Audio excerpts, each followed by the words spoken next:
Allez, aujourd'hui, on fait une multiplication posée 185 multiplié par 28. On va commencer par multiplier 185 par 8.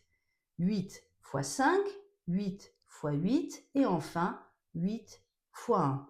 Allez, on est parti. 8 fois 5 ou 5 fois 8, ça fait 40. Je pose le 0 et je retiens 4. Alors là, il y a 4 façons de gérer cette retenue. La première, et on a en grande partie appris comme ça, on la place au-dessus du 8. Il y a aussi une autre méthode, la deuxième, c'est de mettre le 4 sur le côté de l'opération. Vous l'avez peut-être vu avec l'enseignant ou l'enseignante de votre enfant. La troisième méthode, c'est justement d'utiliser ses doigts. On met 4 sur ses doigts. Mais le problème avec les doigts, c'est qu'imaginons qu'on retienne 6, eh bien, on n'a plus de main pour écrire le reste de l'opération et ça peut poser problème à votre enfant.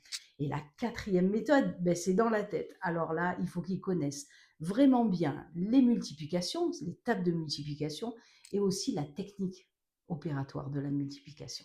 Allez, on est parti. Nous, on va utiliser cette retenue-là. Donc 5 fois 8, 40. Je pose le 0 et je retiens 4. 8 fois 8, ça fait 64. Plus 4, ça fait 68. Je pose le 8 et je retiens 6 cette fois-ci.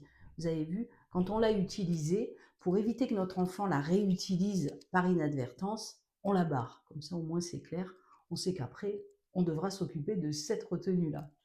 Donc ensuite, 8 fois 1, ça fait 8, plus 6, ça fait 14. Et comme on a fini la première ligne, on écrit le résultat en entier, 14.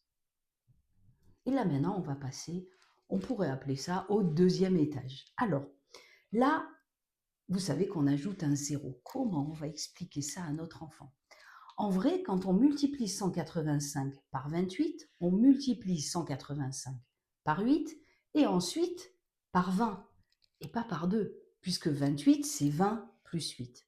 Quand on multiplie un nombre, par exemple par 10 ou par 20 ou par 30, qui termine par un 0, un nombre entier qui termine par un 0, 10, 20, eh bien on va ajouter un 0. Si je dis 120 multiplié par 10, eh bien ça va faire 1200. Et c'est pour ça que là, on va ajouter un 0. Alors, des fois, il y a des enfants qui ne comprennent pas ça, surtout au début. C'est vrai que ce n'est pas très évident. Du coup, ce qu'on peut lui dire pour avancer quand même, c'est lui dire, tu vois, quand tu multiplies par 2 ici, tu vas commencer ton résultat sous le 2. Et ici, tu mets un 0. Alors, c'est courant dans l'apprentissage, vous vous en rappelez vous aussi, qu'on comprenne les choses après. Moi, il m'arrivait souvent d'apprendre des choses au troisième trimestre et de comprendre vraiment à la rentrée. Il y avait toujours, ou souvent du moins, un décalage. C'est pas grave, je pense qu'il faut être super tolérant par rapport à ça pour pas bloquer notre enfant, lui permettre de continuer sans comprendre tout à 100%, ça fait partie des choses. Et un jour, il va vous dire, ah, j'ai compris pourquoi on met le 0. Allez, on y va.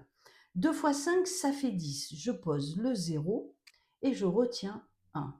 Maintenant, on va faire 2 fois 8, ça fait 16, plus 1, ça fait 17. Je pose le 7 et je retiens 1. 2 fois 1, ça fait 2, plus 1, ça fait 3. Allez, on n'a plus qu'à faire l'addition et on a presque fini. 0, 8 plus 0, ça fait 8. 4 plus 7, ça fait 11, je retiens 1. 3 et 1, 4 et 1, 5. Et le résultat est 5180.